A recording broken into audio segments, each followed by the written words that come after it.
जय श्री राम। हमें जीवन में किसी भी लक्ष्य को प्राप्त करना है तो कैसे प्राप्त करें?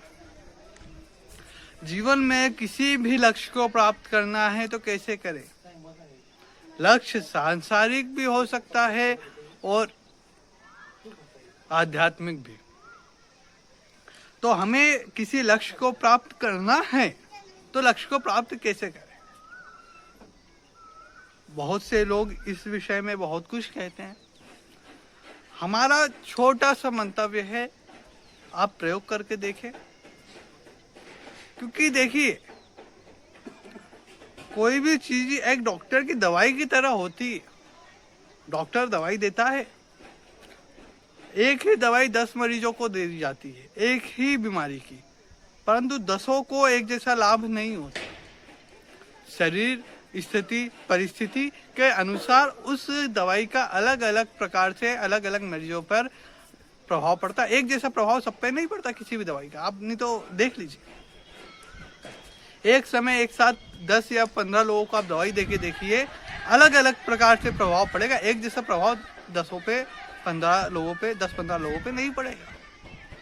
कोई जल्दी ठीक हो जाएगा, कोई देर से ठीक होगा, क्योंकि किसी की इम्यूनिटी पावर उसे जल्दी कैचअप कर लेगी और इम्यूनिटी के लड़ने की शक्ति जल्दी से बूस्टअप हो जाएगी, वो जल्दी कर लेगा, किसी की नहीं हो पा रही। कई सारे इसमें चीजें कार्य करती हैं। उसी प्रकार से जब हम लक्ष्य को प्राप्त करने जाते हैं तो आप बोल रही हैं कि अरे उन्होंने बोला था ऐसा तो हुआ ही होगा, परंतु कुछ चीजें समय ज्यादा लेती है, कुछ चीजें किसी के लिए समय वो कम लगता है। सब पे एक जैसा तो नहीं हो सकता ना, क्योंकि सबका शरीर एक जैसा नहीं है, सबके विचार एक जैसे नहीं है। तो सब पर एक ही बात एक जैसे और एक ही टाइम में कैसे लागू हो पाए? बोलेंगे कि नहीं, नियम तो सबके लिए, बिल्कुल नियम सबके लिए एक जैसे हैं, परंतु उसका अनुपालन कौन कैसे करता है ये उसके ऊपर है। पालन तो सभी करेंगे, नियम का पालन करना तो बिल्कुल अनिवार्य है, परंतु कौन कैसे करता है यह उसके ऊपर निर्भर है।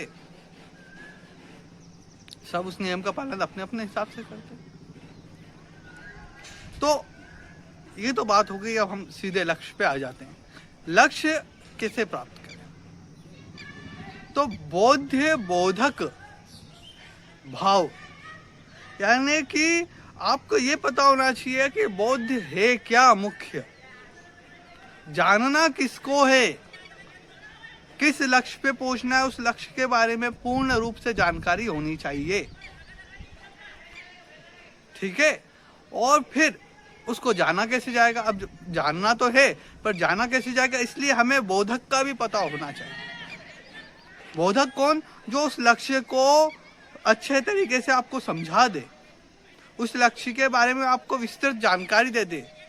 जैसे कि हम जब अध्यात्म में आते हैं तो बोध्य ब्रह्म होता है, और बोधक उपनिषद वेद ये बोधक है, वेदांत बोधक है, और ब्रह्म बोध्य है।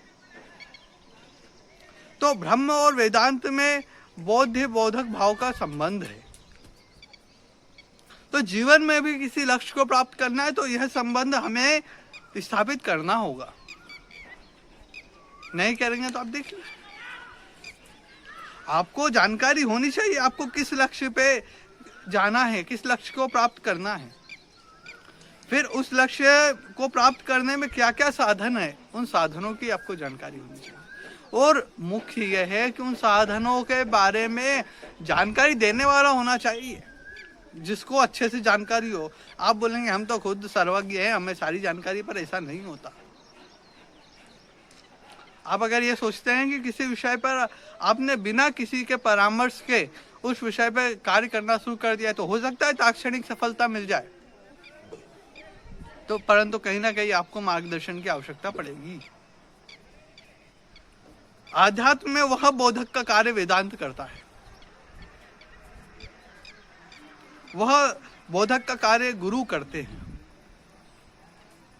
अगर आप आध्यात्मिक क्षेत्र में उन्नति चाहते हैं तो आपको गुरु की, वेदांत की आवश्यकता पड़ेगी, आप कुछ कर लीजिए। और आप सांसारिक क्षेत्र में भी अगर उन्नति चाहते हैं तो भी आपको बोधक की आवश्यकता पड़ेगी। और आप बिना बोधक के कुछ भी कार्य करने जा रहे हैं तो समझ लीजिए भगवान साथ हो तो सफलता मिलेगी, नहीं तो मुश्किल है। इसलिए बौद्ध बोधक भाव का आपको ध्यान रखना है। किसी भी कार्य को करने जा रहे हैं इस भाव का ध्यान आपको रखना है। यह संबंध जो है बौद्ध बोधक का जो संबंध है वह बहुत अटूट संबंध है और उस संबंध का आपको ध्यान रखना है। उस संबंध के द्वारा ही आप जो लक्ष्य है उस पर पहुंच सकते हैं। आपको बौद्ध बोधक का संबंध का ध्यान रखना है। आपको क्या करना है, जो उस विषय को अच्छे से जानता है या जो उस विषय के बारे में अच्छे से बता सकता है उससे वो विषय जानना है, ठीक है। और लक्ष्य क्या है, लक्ष्य आपका ये होना चाहिए कि आपके अंदर उस विषय से संबंधित जितना भी अज्ञान है उसकी निवृत्ति हो जाए।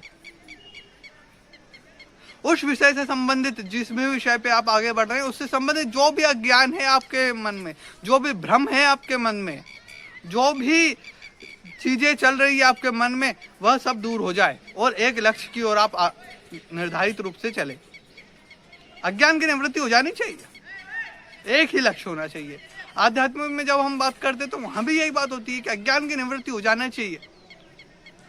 ब्रह्म और जीव के बीच में जो एकता है उसके बारे में आपको जानकारी हो जानी चाहिए। वहां अज्ञान नहीं रहना चाहिए। माया का फेरे से आपको दूर हटना होगा। जो भी कार्य में अज्ञान है, जो भ्रम है, उनको दूर कीजिए। नहीं तो अज्ञान रहेगा तो फिर आप बोलेंगे अरे भूल हो गई। भूल क्या है, भूल होने के बाद पछतावा करने से भी कुछ नहीं होगा, वो तो हो गई। इसलिए पहले ही उसकी निवृत्ति की जाए। हमारे शास्त्र ये कहते हैं कि भूल करने के पहले ही निवृत्ति कर लो। शास्त्र लिखे ही इसलिए गए हैं कि भूल करने के पहले ही निवृत्ति हो जाए। अब पछतावे होत क्या जब चिड़िया चुग गई। अब चिड़िया खेत चुगी गई है तो अब क्या होगा। खैर एक चिड़िया खेत नहीं चुग सकती, पर अब जब चिड़िया ने दाने खाए लिए उसके बाद आप उसे उड़ा भी दोगे तो कोई मतलब नहीं है, वो तो दाने खा गई। खेत में कीड़ों ने फसलों को खत्म कर दिया, उसके बाद आप कीटनाशक डालोगे तो क्या मतलब। जब कीड़े लगने की शुरुआत हुई थी तभी आप डाल देते तो शायद फसल बच जाती। अब आपने खेत में कीड़े लग गए हैं, फसल खत्म हो गई, उसके बाद कीटनाशक डालोगे तो वो तो आपका व्यर्थ ही हो रहा है, कोई फायदा नहीं। तो इसलिए पहले अज्ञान की निवृत्ति कीजिए। कोई भी कार्य आप कर रहे हैं अज्ञान की निवृत्ति कीजिए, उसमें जो भ्रम है उन्हें दूर कीजिए और विषय पे एक मार्ग पे जाइए।